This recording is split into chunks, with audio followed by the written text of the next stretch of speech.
Good morning, everyone. Welcome to the lecture of DOS. In today's lecture, we will learn about the limit state method, which is used in a design of a reinforced concrete structure. Today, we are going to start a module 2, that is a introduction about the IS 800. So, before starting new chapters like a one-way slab, two-way slab, foundations, columns, I would like to introduce this limit state method and benefits of this method and introduction about this all method, right? So first of all, starting with the introduction. So designer has to ensure the structure he designs are fit for the purposes, safe and economical and durable. So these three requirements are should be there while designing any structure, right? So the structure should be fit for their purpose. Like हम लोगों ने अगर commercial building construct करना चाहते हैं, right? सो हम लोग जो डिज़ाइन कर रहे हैं तो उसका पर्पस फुलफिल होना चाहिए कि वो कॉमर्शियल जैसी होनी चाहिए. अगर हमें कॉमर्शियल चाहिए और रेसिडेंशियल जैसी बिल्डिंग बना दी, स्ट्रक्चर बना दिया, तो वो काम नहीं आएगा, राइट? वैसे ही इट शुड बी सेफ़. सो जो हम लोग कंस्ट्रक्शन कर रहे हैं वो सेफ़ होना चाहिए. थर्ड है इकोनॉमिकल एंड ड्यूरेबल.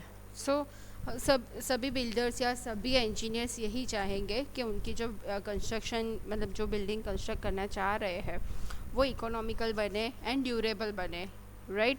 सो ये थ्री जो बेसिक्स है वो फुलफिल होने चाहिए. So following uncertainties affect the safety of the structure, like about loading. हम लोगों ने अगर लोडिंग का कैलकुलेशन किया है 200 kgs का, राइट? और उसके ज़्यादा लोड आ गया तो क्या होगा? आपका स्ट्रक्चर सेफ नहीं है. अबाउट मटेरियल स्ट्रेंथ, कि आप लोगों ने जो मटेरियल यूज़ किया है उसकी स्ट्रेंथ आप लोगों ने देखी थी कि इतनी है, लेकिन जो सप्लायर है उसने अगर कोई गलत मटेरियल सप्लाई कर दिया है तो क्या हो जाएगा कि आपकी जो कैलकुलेटिंग स्ट्रेंथ है वो अचीव नहीं हो पाएगी आपके कंस्ट्रक्शन में. सो उसकी वजह से भी क्या हो सकता है? स्ट्रक्चर फेलियर हो सकता है. थर्ड है अबाउट स्ट्रक्चर डायमेंशंस, कि आप लोगों ने जो डिज़ाइन करके दिया है लेकिन वहाँ पे जो एग्जीक्यूट हो रहा है वो अकॉर्डिंग टू डिज़ाइन नहीं है. जैसे कि आप लोगों ने 300 बाई 600 का कॉलम डिज़ाइन करके दिया है लेकिन वहाँ पे 250 बाई 550 का बना दिया, तो क्या हो जाएगा कि आपका जो लोड कैलकुलेशन आपने किया था उसके अकॉर्डिंग टू आपने जो डिज़ाइंस की थी वो एक्चुअल एग्जीक्यूट नहीं हुई है. तो उसकी वजह से भी आपका क्या होता है? स्ट्रक्चर फेलियर हो जाता है. About behaviour under load, right? आप लोगों ने जो लोडिंग कैलकुलेट किया है उसका बिहेवियर चेंज हो रहा है या फिर आपने जो कैलकुलेट किया है उससे ओवरलोडिंग हो रहा है तो भी आपका स्ट्रक्चर फेल हो सकता है. So limit state design. So हमें according to limit state design कोई भी स्ट्रक्चर डिज़ाइन करना चाहिए. मतलब कि आप लोगों ने मतलब ये जो आप डिज़ाइन कर रहे हो उसमें 2 टाइप की डिज़ाइंस आती है, ठीक है? लेकिन हम लोग कौन सी डिज़ाइन यूज़ करेंगे? Limit state design. So basically ये डिज़ाइन फ़िलोसॉफ़ी क्या है? सो डिज़ाइन फ़िलोसॉफ़ी है a reinforced concrete structure should be design that fulfil its intended purpose during its intended life time, right? उसके साथ साथ क्या होना चाहिए? एडिक्वेट सेफ्टी होनी चाहिए in terms of strength and stability. दूसरा क्या होना चाहिए? एडिक्वेट सर्विसिबिलिटी होनी चाहिए in a terms of stiffness and durability. And third होना चाहिए रीजनेबल मतलब कि economy. So this all structures should be design and to be safe, serviceable and economical. So IS 456/2000 जो है उसके अंदर आपको क्लोज नंबर 18 दिया हुआ है जिसमें आपको 3 मेथड्स बताई है. आप ये 3 मेथड्स को यूज़ करके अगर आपकी डिज़ाइन करो तो क्या होता है? ये जो 3 पर्पस है safe, serviceable and economical structure वो फुलफिल हो जाएंगे. सो वो 3 मेथड्स कौन सी है? तो working straight method, limit state method and method based on experimental investigations, right? So ये जो वर्किंग स्ट्रेस मेथड है वो ट्रेडिशनल मेथड है, राइट, जिसके अंदर हम लोग रेनफोर्स कंक्रीट नहीं यूज़ करते हैं but structure steel and timber use करते थे। और ये जो मेथड है वो 1900 मतलब कि 1900s में इन्वॉल्व हुई थी। और ये जो मेथड है वो national codes like IS 456 1953 based है, ठीक है। उसके बाद सारे डिफरेंट IS 456 कोड जो है हमारे वो रिवाइज हुए थे। सो ये जो वर्किंग स्ट्रेस मेथड है वो अभी यूज़ नहीं करते हैं कोई, ठीक है। अभी लेटेस्ट मेथड कौन सी यूज़ होती है, limit state method. So limit state method क्या है, so in this method the design of the structure shall be design to withstand the safety or loads liable to act on a throughout its life. So it shall also satisfy the serviceability requirements such as the limitations on a deflections and cracking. So basically the aim of the design is to achieve the acceptable probabilities that the structure will not become unfit for use for which it is intended, that it will reach a limit state, right? So the principal limit state दो है, limit state of collapse and limit state of serviceability, right. तो basically limit state क्या बताता है, so it state eight which one of the conditions pertaining to the structure has reached a limiting value. So limit states क्या है, दो है, limit state of strength and limit state of serviceability. So basically a limit state of strength governed by the material, bulking strength, stability against the overturning or a sway, fatigue structure or a brittle structure, and limit state of the serviceability can be achieved by the deflection, vibration, fatigue tracks, corrosion and fire resistance। ये सारे हमारे proper होने चाहिए, right. ये है random variation. So this is the probability density of a functions for the strength and a load effect. So resistance क्या बता रहा है, S, और ये जो Q बता रहा है वो क्या है, लोड इफेक्ट है, ठीक है। और ये क्या बता रहा है, ये फ्रीक्वेंसी है। सो ये दोनों रैंडम वेरिएशन के ग्राफ है। Allowable stress design, AST। So what is the allowable stress, तो characteristics load effect should be less than और equal to characteristics strength upon factor of safety. So आप लोगों को पता ही है कि फैक्टर ऑफ सेफ्टी क्या है, ठीक है। हम लोग फैक्टर ऑफ सेफ्टी से कोई भी पर्टिकुलर लोड या कोई हम लोगों को दिया था वर्किंग स्ट्रेस, उसको हम लोग मल्टीप्लाई करते थे, ठीक है, फैक्टर ऑफ सेफ्टी से। सो हमें क्या मिलता था, वर्किंग पर्टिकुलर लोड मिलता था। सो ये जो कैरेक्टरिस्टिक्स लोड इफेक्ट्स है वो कैरेक्टरिस्टिक स्ट्रेंथ के divide by factor of safety करे तो जितना मिलता है उससे कम होना चाहिए, right. So stress cause by the characteristic load must be less than the allowable stress.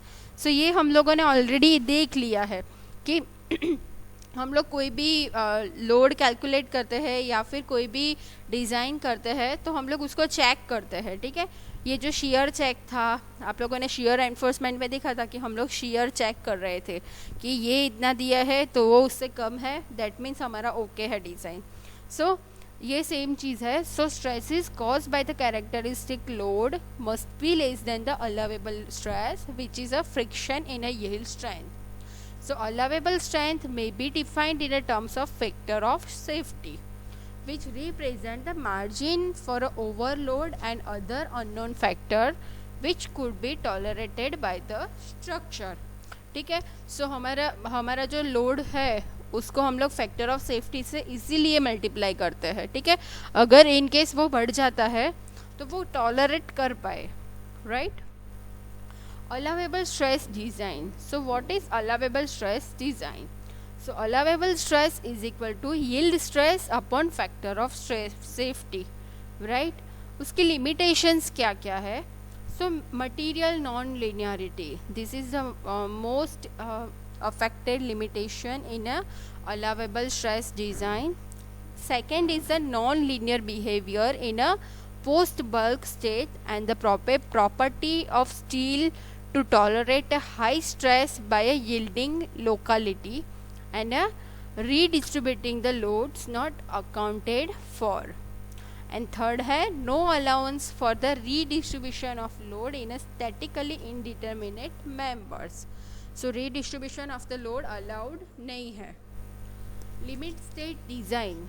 So limit states are various conditions in which structure would be considered to have a fail to fulfill the purpose for which it was built, right? So limit state basically क्या है वो आपको पता चल गया है.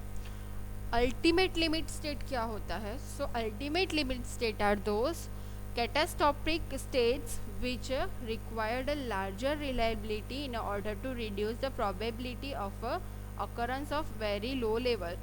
So उसको बोलेंगे अल्टीमेट लिमिट स्टेट्स. और सर्विसिबिलिटी लिमिट स्टेट क्या है? So it refers to limits on acceptable performance of a structure during a service. मतलब कि स्ट्रक्चर हम लोग जब यूज़ करेंगे उसके बारे में बात कर रहे हैं. So general principle for the limit state designs are structure to be designed for the limit state at which they would become unfit for their intended purpose by choosing an appropriate partial factor of safety based on a probabilistic method. So two partial safety factor, first क्या है? apply to loading मतलब कि YF and the another is material strength मतलब कि YM shall be employed. So YF allows for मतलब कि YF हम लोग क्यों यूज़ करते हैं? So possible deviation for the actual behaviour of the structure from the analysis model and deviation from the loads from the specific value and reduce probability that various load acting together will simultaneously reach the characteristic value. मतलब कि हम लोग YF से जो multiply करते हैं उसकी वजह से ये तीन हमें बेनिफिट्स हो सकते हैं. Limit state of design. So load factor should be less then resistance upon a resistance factor. मतलब कि YM है वो हम लोग क्यों लेते हैं? So possible deviation of the material in a strength from that assume in a design. Second है possible reduction in a strength of a material from it characteristic value, manufacturing tolerance और mode of failure. ठीक है, mode of failures कौन से होते हैं? Ductile और ब्रिटाइल. IS 800 section 5 जो है मतलब कि IS 800 आप लोग जो यूज़ कर रहे हो उसके सेक्शन 5 में लिमिट स्टेट डिज़ाइन दी है. ठीक है, IS 800 आप लोग क्यों यूज़ कर रहे हो? स्टील के अंदर यूज़ कर रहे हो. और IS 456 हम लोग यूज़ करते हैं कंक्रीट की डिज़ाइन के लिए. सो IS 800 के सेक्शन 5 में आपको ये सारी डिटेल्स दी है. बेसिस ऑफ द डिज़ाइन दिया है. सेकंड दिया है लिमिट स्टेट डिज़ाइन. सो ये सारे आपको थियोरी फॉर्म में बताया गया है. थर्ड है एक्शंस. फोर्थ आपको दिया है स्ट्रेंथ. फिफ्थ आपको दिया है factor of governing the ultimate strength. उसके बाद आपको दिया है stability and fatigue and plastic collapse. ठीक है, लिमिट स्टेट ऑफ सर्विसिबिलिटी में आपको दिया है deflection, vibration, durability, fire resistance. ठीक है, बेसिस फॉर डिज़ाइन. आपको जो बेसिस फॉर डिज़ाइन दिया है उसके अंदर बताया है the structure shall be design to withstand the safety all loads likely to act on throughout its life. ठीक है, हम लोग जो स्ट्रक्चर डिज़ाइन कर रहे हैं उसके ऊपर जो लोड्स आ रहे हैं, ठीक है, थ्रू आउट लाइफ वो उसको कैरी करना चाहिए, वैसी डिज़ाइन होनी चाहिए. It shall also satisfy the serviceability requirement such as the limitation of deflection and vibration. ठीक है, ये भी सेटिस्फाई करना चाहिए. हम लोग जो डिज़ाइन कर रहे हैं वो सर्विसिबिलिटी रिक्वायरमेंट्स है जो डिफ्लेक्शन और वाइब्रेशन की, उसको भी सेटिस्फाई करना चाहिए. It shall not suffer total collapse under the accidental loads such as from a explosion और impact or due to a consequence of a human error to extend beyond the local damages. The objective of the design is to achieve the structure that will remain fit for its long life with the acceptable target reliability, right. हम लोगों ने जैसे 100 years के लिए अगर design किया है तो वो स्ट्रक्चर 100 ईयर तक प्रॉपर जो सर्विसिबिलिटी हम लोगों ने डिज़ाइन की है वो सर्विसिबिलिटी प्रोवाइड करना चाहिए. सो ये है basis for the design. Potential for the catastrophic damages shall be limited or avoided by the appropriate choice of or one or more following, right. First हम लोग अगर ये करें कि avoiding, eliminating and reducing exposure to hazards which the structure is likely to sustain, right. ये सारी चीज़ें avoid करनी चाहिए. सेकेंड है choosing a structure forms, layouts and details and designing such that the structure has a low sensitivity to hazardous conditions and the structure services with the only local damages even after the serious damages to any one individual element by the hazard. मतलब कि second चीज़ हम लोग क्या कर सकते हैं कि हम लोग जो स्ट्रक्चर का लेआउट बनाते हैं या फिर डिज़ाइन बनाते हैं उसका जो फॉर्म है वो हम लोग ऐसे डिज़ाइन करें कि लो सेंसिटिविटी हो स्ट्रक्चर के अंदर. मतलब कि ये जो हैजार्डस कंडीशंस होती है उसकी कोई अफेक्ट ना हो पर्टिकुलर आपकी डिज़ाइन किया गया स्ट्रक्चर के अंदर. और जो स्ट्रक्चर है वो जो लोकल डैमेज, सिर्फ लोकल डैमेजेस नहीं पर ये जो सीरियस डैमेजेस है उसको भी सर्वाइव कर पाए. जैसे कि अर्थक्वेक आता है तो हम लोग अर्थक्वेक की प्लेट्स लगाए. मतलब कि हम लोग जो डिज़ाइन करें उसी के अंदर उसके प्रिकॉशंस भी डिज़ाइन कर ले. सो हमारा स्ट्रक्चर ऐसा होना चाहिए.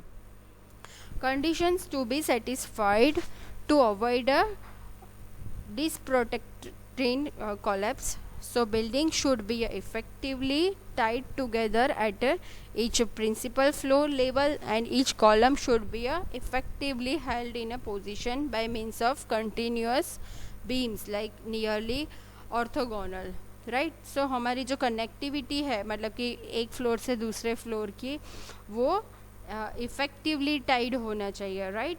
सेकेंड है each storey of the building should be check to ensure a disproportionate collapse would not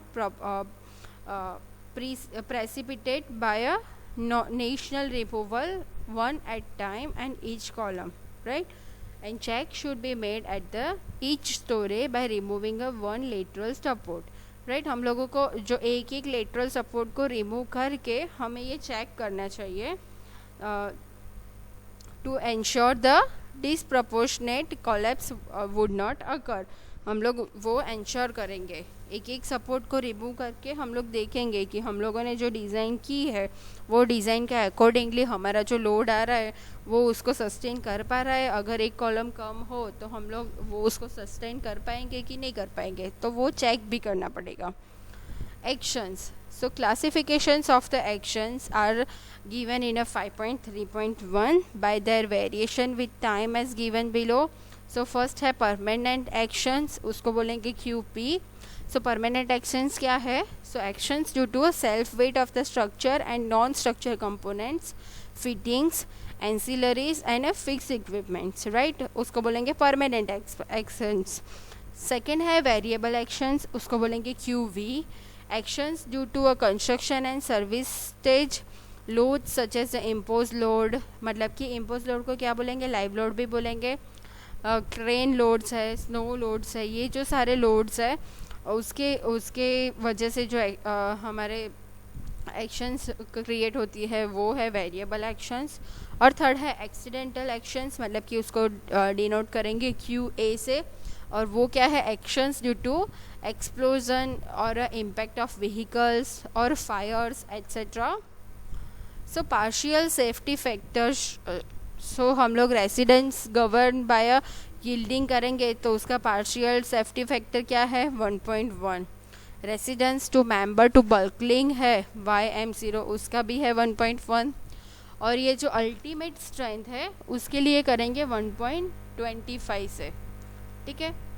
और ये जो रेजिस्टेंस ऑफ कनेक्शन है, अगर हम लोग शॉप फैब्रिकेशन कर रहे हैं तो बोल्ट एंड फ्रिक्शन टाइप में 1.25 आएगा, और फील्ड फैब्रिकेशन है तो उसको भी 1.25 से मल्टीप्लाई करेंगे। सो ये हमारा FSF है, PSF है। बोल्ट एंड बेयरिंग टाइप का होगा अगर, तो उसमें दोनों में 1.25 है हमारा FOS। अगर रिवेट्स यूज़ कर रहे हैं तो भी सेम है, बट वेल्डिंग है, अगर हम लोग वेल्डिंग से कनेक्ट कर रहे हैं उसको, तो शॉप फैब्रिकेशन में 1.25 आएगा और फील्ड फैब्रिकेशन में 1.50 आएगा। Factors governing the ultimate strength. So frame stability against the overturning and sway. Fatigue design shall be as per a section 13 of this code. ये जो कोड है उसके अंदर आपको ये सारी डिटेल्स दी है, और ये कोड आपको अलाउड है। कभी कभी आपको एग्ज़ाम में पूछा जाता है ये question, what is a working stress method, right, what is a limit state method. So ये जो मेथड की थियोरी है वो आपको कोड में ही दी है, आपको कोड में से सिर्फ कॉपी एंड पेस्ट करना है, ठीक है। So fatigue design shall be as per section 13 of this code. When designing for fatigue the load factor for a action equal to unity shall be used for a load causing stress fluctuations and stress range, right? Plastic collapse किसको बोलेंगे? So plastic analysis and design may be used if the requirements satisfy the plastic method of analysis। और आपको वो section 4.5 में दिया है, और जो सेक्शन 4.5 में दिया है डिटेल्स अगर उसको सेटिस्फाई करती है, ठीक है। लिमिट स्टेट ऑफ सर्विसिबिलिटी किसको बोलेंगे? So deflections are to be check for the most adverse but a realistic combinations of the service load and their arrangement by elastic analysis using a load factor of 1। So suitable provisions in the design shall be made for the dynamic effects of the live load, impact load and a vibration or a fatigue due to a machinery operating loads. So the durability of a steel structure shall be ensured by a following recommendations of a section 15। मतलब कि section जो 15 है code का, उसके अंदर सारी durability के लिए रिकमेंडेशंस दी है। Design provisions for the resist fire are briefly discuss in a section 16, ठीक है। देखो आप यहाँ पे deflection limits under a live load देख सकते हो कि ये लेटरल क्रेन प्लस विंड है, तो डिज़ाइन लोड में नो क्रेन आएगा। मेंबर कौन सा है? तो कॉलम है। सपोर्टिंग है इलास्टिक क्लैडिंग, तो मैक्सिमम डिफ्लेक्शन कितना होना चाहिए? तो जितनी हाइट है उसकी डिवाइड बाय 150, ठीक है। अगर आपका सपोर्टिंग सिस्टम मैसनरी और ब्रिटाइल क्लैडिंग है तो आपका मैक्सिमम डिफ्लेक्शन हाइट के डिवाइड बाय 240 तक होना चाहिए। अगर ये सपोर्टिंग सिस्टम में क्रेन है तो मैक्सिमम डिफ्लेक्शन कितना होना चाहिए? स्पान डिवाइड बाय 400, मतलब कि आपके जितने स्पान है उसके डिवाइड बाय 400 जितना मैक्सिमम डिफ्लेक्शन आना चाहिए, राइट। सो ये सारी आपको कोड के अंदर ये पूरा टेबल दिया है, वो टेबल को आपको फॉलो करना है। Okay friends, thank you so much for listening this lecture. And अगर ये जो थियोरी थी, बेसिक थियोरी, वो मुझे आपके साथ डिस्कस करनी थी before starting any other chapter. So ये लेक्चर में हम लोगों ने ये देख लिया। ये थियोरी आपको इन द केस 7 मार्क्स में या फिर 4 मार्क्स में पूछते हैं GTube में, तो आप लोग कोड में मैंने जो जो सेक्शंस बताए हैं वो सेक्शन को यूज़ करके आप थियोरी को लिख सकते हो। Thank you so much everyone.